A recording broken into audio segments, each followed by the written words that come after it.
Vamos allá. Con otro capítulo fantástico de Desmontando el libro de Julia Salander. Ya habíamos terminado la primera parte y hoy empezamos con la segunda parte, que es feminicidios y agresiones machistas. Esta parte ya sabéis que va a ser buena. Va a ser buena. Así que venga, arrancamos. Dato número 26. Os recuerdo que íbamos por el 26, ¿vale? 49 asesinatos machistas en un año en España.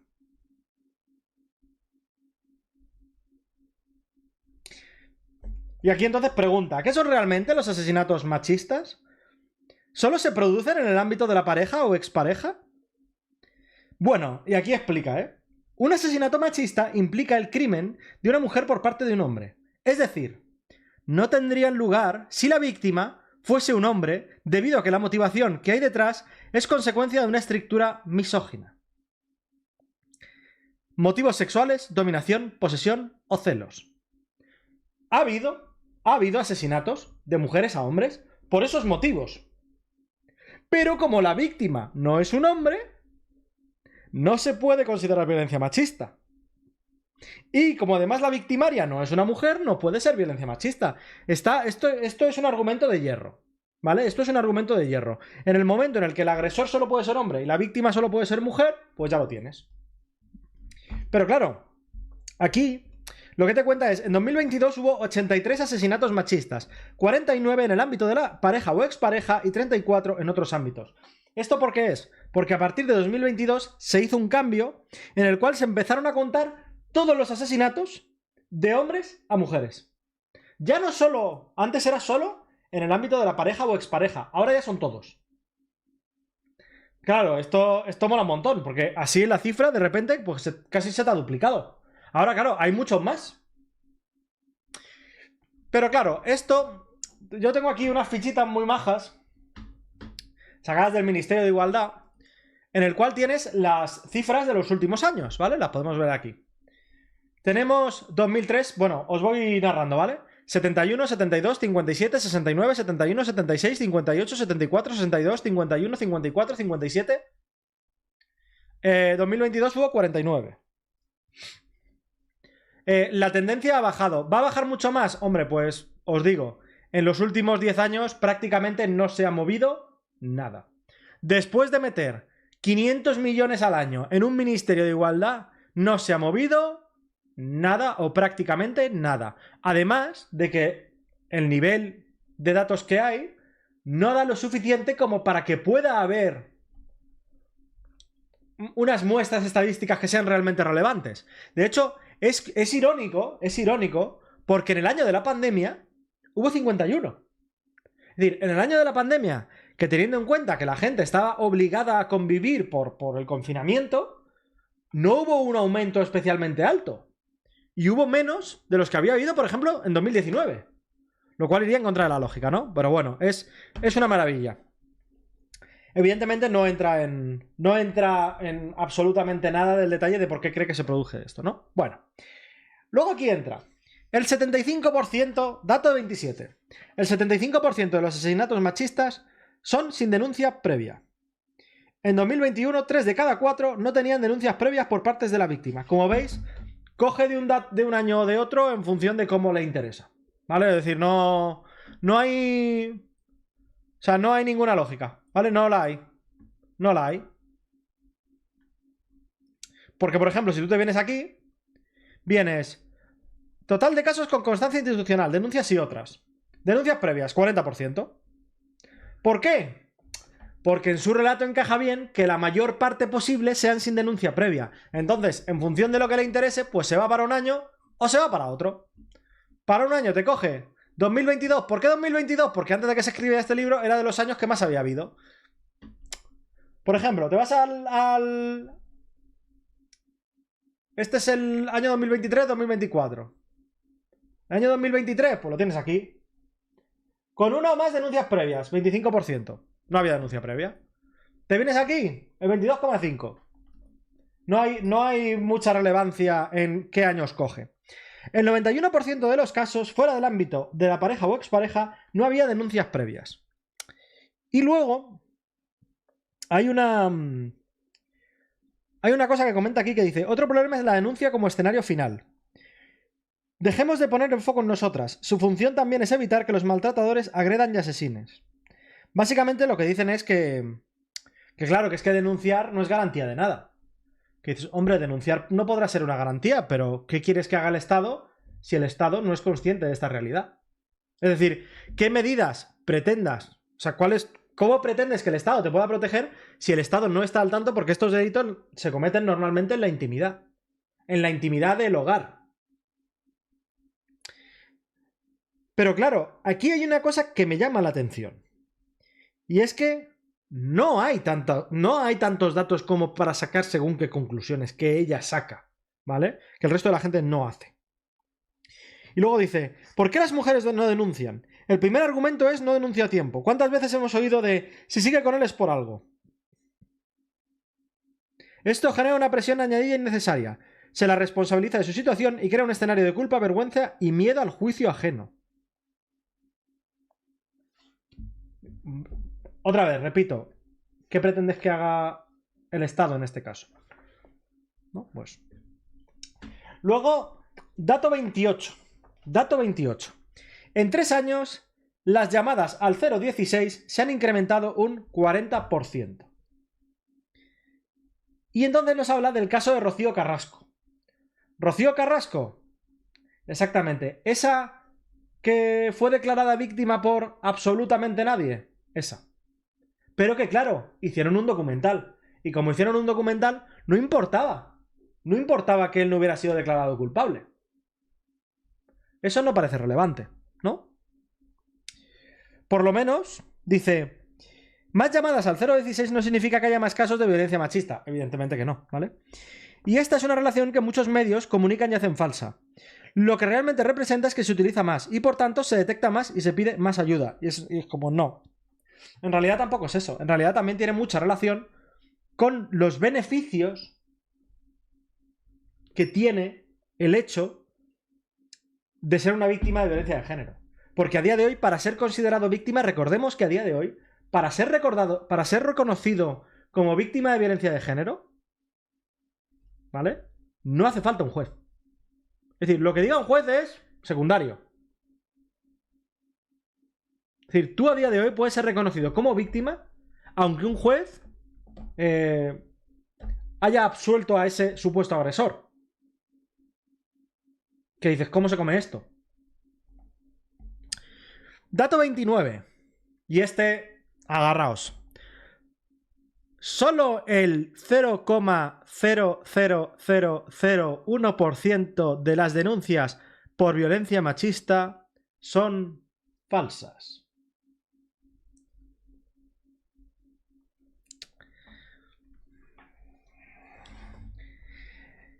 Con las famosas denuncias falsas, el machismo pretende sembrar dudas sobre la veracidad de las denuncias de violencia machista. Vale. La veracidad de las denuncias, ¿vale?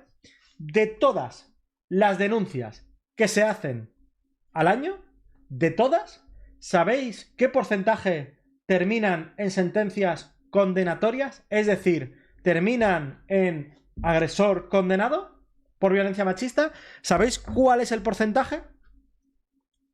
20%, te has pasado. El porcentaje de sentencias condenatorias es el 12,5%. Porcentaje que, por cierto, ya en el libro no comenta. Pero aún así, no significa que el resto sean falsas, significa que a lo mejor no ha habido pruebas suficientes. No que sean falsas, cuidado. Pero es que esto es una chapuza que hace, porque habla de la Fiscalía Española, ¿no? Y de las denuncias falsas. Pero lo que no tiene en cuenta es que una denuncia falsa es un proceso aparte. Quiero decir, a no ser que el caso sea tan absolutamente retraca que la Fiscalía actúe de oficio, y os pongo un ejemplo, ¿vale? Os pongo un ejemplo, porque hubo un caso en el que la Fiscalía actuó de oficio por denuncia falsa, y era un caso en el cual una mujer había denunciado a su marido por amenazas y el marido llevaba 6 meses muerto. Llevaba 6 meses muerto. Y entonces ahí sí que actuaron de oficio. Ese es el punto en el que la Fiscalía actúa de oficio. Pero es que en el caso contrario, tú ahora imagínate, ponte en la situación, eres un hombre denunciado por violencia de género. Y tú imagínate que tienes grabaciones que demuestran que tú eres inocente.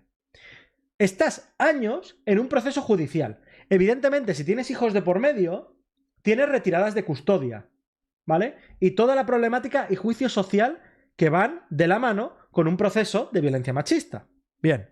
Finalmente resulta que llega el juez y dice, pues mire, ¿sabes qué? Que es usted inocente. No hay nada de qué culparle, ¿no? Y entonces, para que esa denuncia sea reconocida como una denuncia falsa, tú tienes que denunciarla a ella por denuncia falsa. ¿Eso qué significa? Que tú tienes que demostrar que lo que ella haya dicho no solo es que se lo haya inventado, sino que además lo ha hecho de forma intencionada a sabiendas de lo que estaba pasando no era eso. Es decir, no solo tienes que demostrar la falsedad de los argumentos, sino una intencionalidad. Y claro, después de haber estado metido en un proceso judicial, lo último que quieres es estar metido en otro proceso judicial que en el mejor de los casos no te va a aportar nada. Es decir, es que, para que te hagas una idea, las penas por denuncia falsa son una broma, son multas que son irrisorias y son penas de cárcel que no conllevan la entrada en prisión. Es decir, es que lo que te aporta no es nada. Es literalmente que no hay absolutamente ningún incentivo para que tú te metas en ese jardín.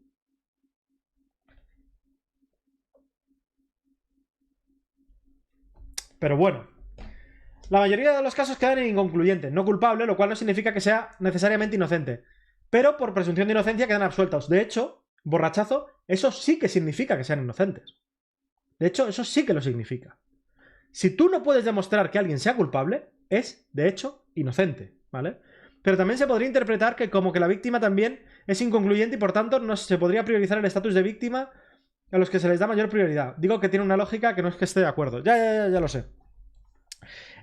No, a ver, hay denuncias, hay diferentes conceptos. Tú tienes denuncias que se archivan porque no hay pruebas. Denuncias que se archivan porque el proceso no llega a ningún sitio. Porque la víctima, por ejemplo, no quiere declarar.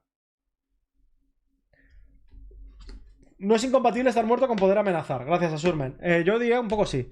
Los bits, luego los activos, que cuando estoy haciendo este tipo de cosas para YouTube, para evitar demasiadas interrupciones, los desactivo momentáneamente, pero luego siempre lo leo todo, ¿vale? Bueno, entonces nada, pues lo de las denuncias falsas, creo que ha habido 27 personas que han desmentido lo de las denuncias falsas antes que yo. Es que es directamente ridículo. Es directamente ridículo por el motivo que os acabo de explicar. Porque nadie se va a meter en un proceso que literalmente no te aporta absolutamente nada. Después de haber pasado por un infierno judicial. Bien. Dato 30. Dato 30, ¿eh? La Unión Europea no cuantifica los asesinatos machistas. Esto en realidad no es verdad, ¿vale? Porque ahora nos dice... En 2022 hubo 83 feminicidios en España, teniendo en cuenta todos. Mientras que hubo más de 100 en Alemania y en Italia. Y más de 150 en Francia. Si no se contabilizan, ¿cómo sabes cuántos hubo? Lo que pasa es que lo que no hacen esos países es tener un régimen especial en función del sexo del victimario y el sexo de la víctima. Pero claro que los contabilizan, por supuesto que los contabilizan. Y de hecho, curioso que Alemania, con casi el doble de población que España, no tenga muchos más casos de los que tenemos nosotros, solo tienen un 20% más. A pesar de tener casi el doble de población. Pero bueno, comentan aquí, ¿no? En nuestro entorno nos encontramos con países gobernados por la extrema derecha que directamente niegan la violencia machista. Es como, no niegan la violencia machista. Lo que se niega es que toda violencia de un hombre hacia una mujer sea por una cuestión machista. Nadie niega que pueda haber asesinatos por cuestiones machistas. Eso nadie lo cuestiona. Lo que se cuestiona es que por defecto, by default, se asuma la causa y el motivo que ha llevado a ese asesinato. Bien. Algunos se ciñen solo a asesinatos dentro del marco de la pareja o expareja. Y otros países dan datos sobre violencia machista en general. Pero bueno, la información está recopilada. Lo único es que lo que no tienen es la pedrada que hemos tenido nosotros con todo el tema de la violencia de género. ¿Vale? Esa es la diferencia. Vamos con otro. 3 de cada 4 asesinatos machistas son en festivos o fines de semana. En 2022, 3 de cada 4 ocurrieron en días festivos o fines de semana.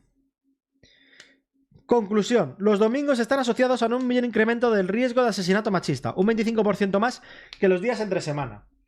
Para que os hagáis una idea, esto pasa con básicamente todos los tipos delictivos. Todos los tipos delictivos se producen más los fines de semana. Todos. Todos. Es decir, por ejemplo, las agresiones, los asesinatos, los fines de semana es cuando más concentrados están. Hasta 10 o 12 veces más que entre semana. También tiene una lógica. ¿Por qué? Porque entre semana la gente normal está trabajando. Es obvio, ¿no? Es decir, al final no tienes ni tanto tiempo para esa confrontación, ¿no? Pero claro, aquí hay una cosa que no encaja. Y por esto digo que es que el problema de los datos es importante, ¿no? Porque dice festivos, ¿no? Y aquí habla de que tiene sentido, ¿no? Porque tanto los fines de semana como las vacaciones son periodos en los que se rompe la rutina. La convivencia es mucho mayor y entonces se incrementa la posibilidad de hacer cuestión que puedan generar tensiones o discusiones. Ya. Pero ¿cómo encaja eso? ¿Cómo encaja eso con el número de asesinatos en el año 2020? Es decir, en el año 2020 que estuvimos meses encerrados ¿y no se produjo eso?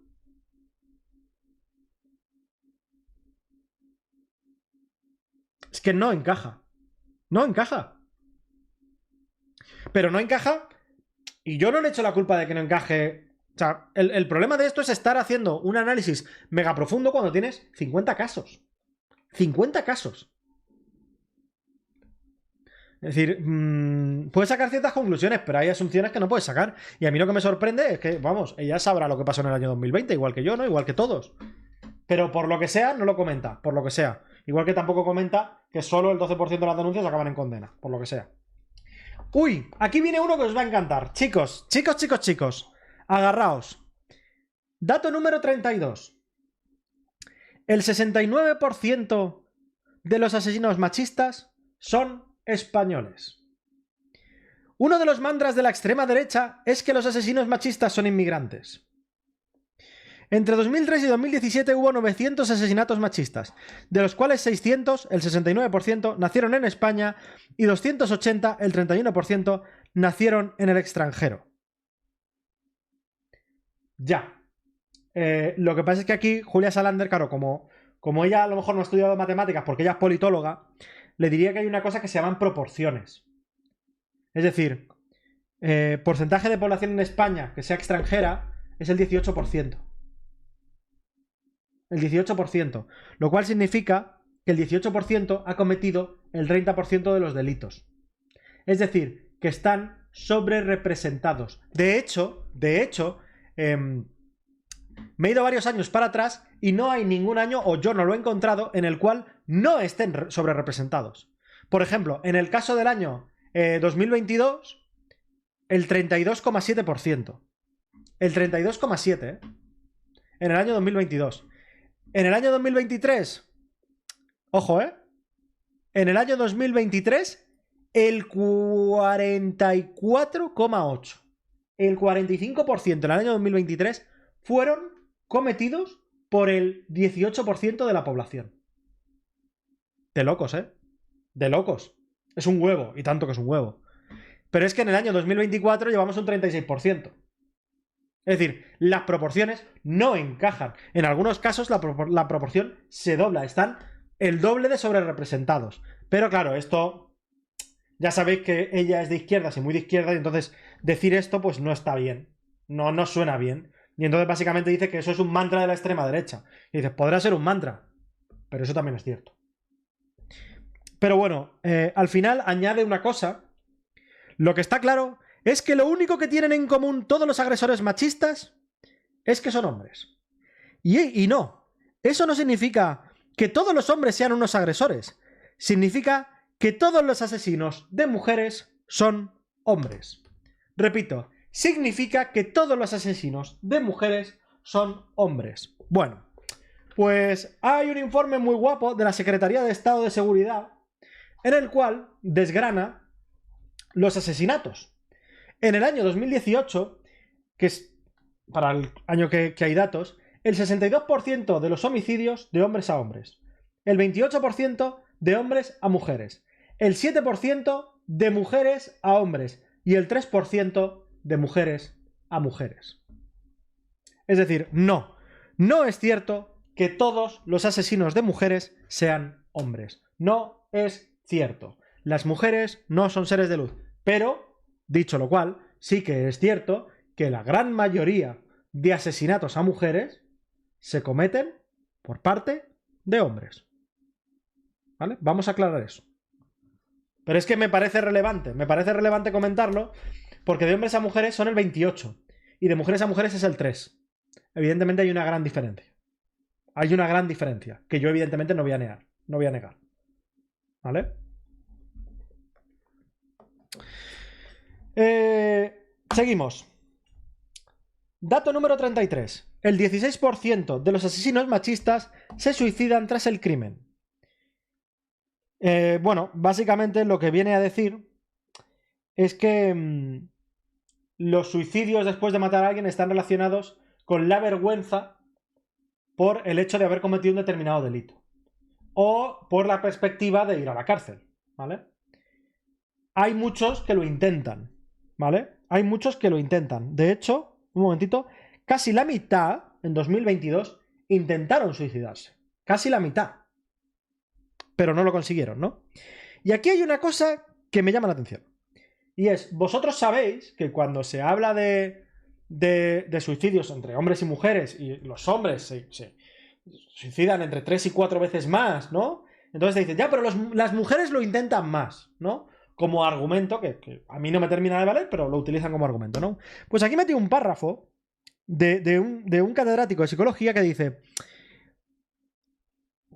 lo define como los intentos de suicidio de estos hombres como un intento de llamar la atención, de expresar enorme dolor, enorme irritación e ira que llevan encima. Vale, o sea, en estos casos son llamadas de atención, ¿no? O sea, cuando se habla de que las mujeres se suicidan menos, se dice, no, pero lo intentan más y... Esos no son llamadas de atención, ¿no? Llamada de atención es cuando lo hace un hombre, claro. Porque machismo, ¿no? Porque machismo. Aún así, esto lo que demuestra es que lo que sí que hay es un estigma. Porque si no, la mitad no intentarían suicidarse. Si no hubiera ningún estigma, si hubiera realmente un sistema patriarcal y fueran hijos sanos del patriarcado, la mitad no intentarían suicidarse. Dato número 34.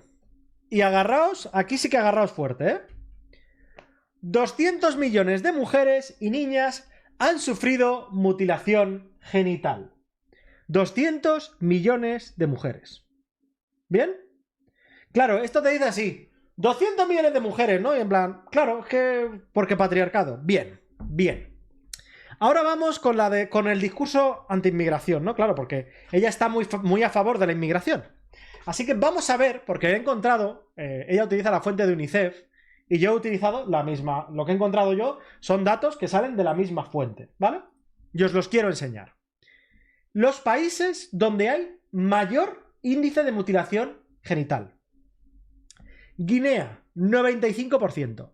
Somalia es el top 1. En Somalia, un 98% de las mujeres entre 15 y 49 años ha sufrido mutilación genital.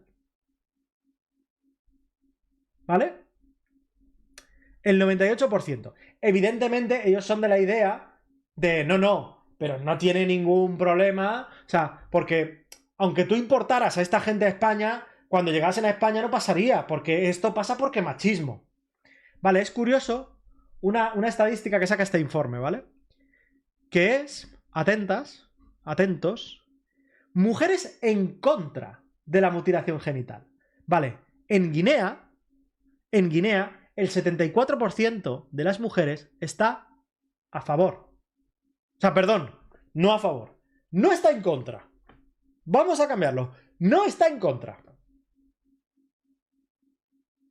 Dices, ¿y tú de verdad piensas que esto no va a tener ningún efecto? ¿De verdad? Evidentemente luego también tienes Mali. La lista de países os la podéis imaginar. Quiero decir, donde hay mutilación genital, ¿eh? Somalia, Guinea, Mali, Egipto, Sudán, Sierra Leona, Eritrea, Burkina Faso, Gambia, Mauritania, Etiopía, todo, evidentemente, esto no es un argumento contra el machismo. Esto es un argumento contra los países del tercer mundo. Esto es un argumento contra países que no tienen estados de derecho. Contra países que no respetan los derechos humanos. Alemania no está, no. No hay literalmente no hay ni vamos, no hay ni un solo país de Europa. Ni uno. Ni uno.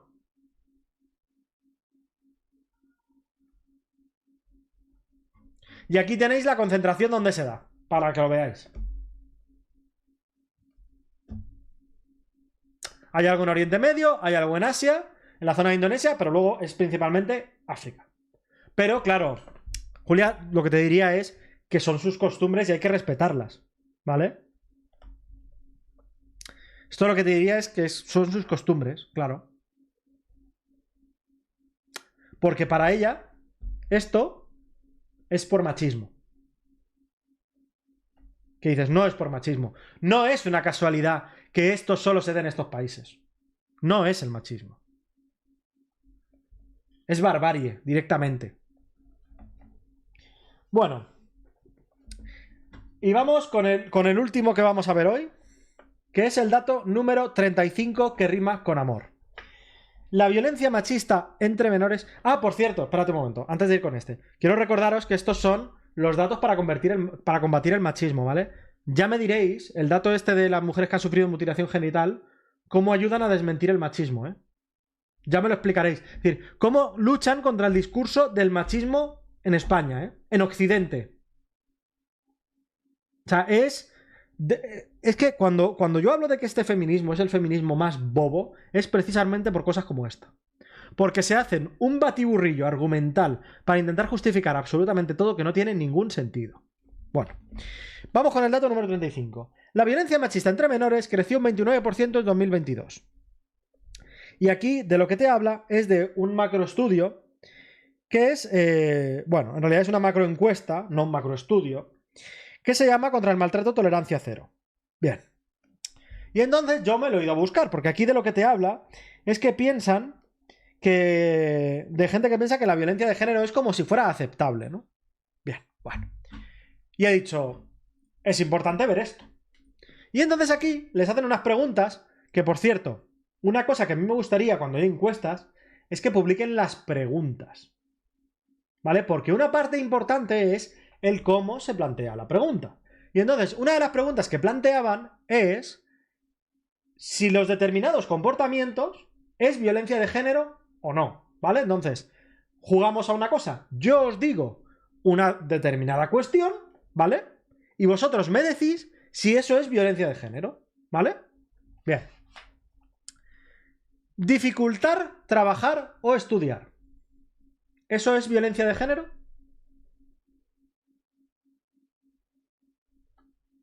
Quiero decir, porque dificultar trabajar o estudiar puede ser por muchos motivos. Quiero decir, dificultar estudiar, en plan, joder, ¿será que no ha pasado? Es que eso debe ser que es la única vez que ha pasado. Yo estaba en la universidad, sin matices ni nada. No, ni matices ni hostias. Claro, porque yo he estado en la universidad y a lo mejor venía alguien y te decía, bueno, ¿qué? ¿Deja de estudiar y nos vamos de fiesta o qué? Claro, ¿eso es que te está dificultando? ¿No? Es una buena pregunta. Bueno, vamos ahora. Control económico. Control o restricción del dinero o gastos. Claro, según eso, yo estaría siendo víctima de violencia de género. Porque yo, viviendo en pareja, a mí se me han restringido gastos, de la misma forma que los he restringido yo. Cuando tienes unas cuentas comunes, pues intentas evitar según qué gastos, ¿no? Hay discusiones sobre el dinero, obvio, ¿no? Bueno. Ojo, insultar o despreciar. Esto es uno de mis favoritos, el de insultar o despreciar. Porque es como, ¿en qué momento insultar es violencia de género? Quiero decir, violencia de género es de hombres a mujeres por el hecho de ser mujeres. O sea, ¿qué me quieres decir? ¿Que todo insulto o desprecio de un hombre hacia una mujer es por machismo? ¿Es que no os dais cuenta de lo ridículo que es esto?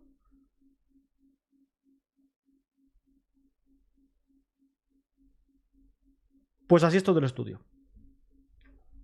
Así es toda la macroencuesta.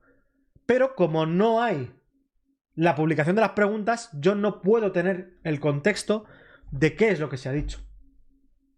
Claro, evidentemente, lo de la violencia machista ha crecido un 29%. ¿Sabéis por qué es? O sea, realmente se responde con una cuestión muy sencilla. Porque prácticamente lo que ocurre es que cada vez más cosas son consideradas violencia machista. Claro, sí. Como cada vez se incluyen más criterios en violencia machista, cada vez hay más violencia machista. Es como los asesinatos.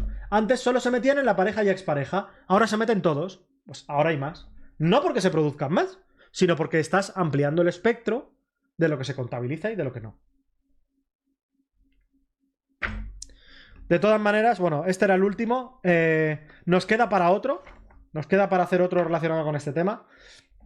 Y dejaré todas las fuentes que he usado, las dejaré en la descripción para que las podáis ver. Y podáis revisarlo y me digáis qué opináis vosotros, ¿vale? Pues sale. Esto es todo.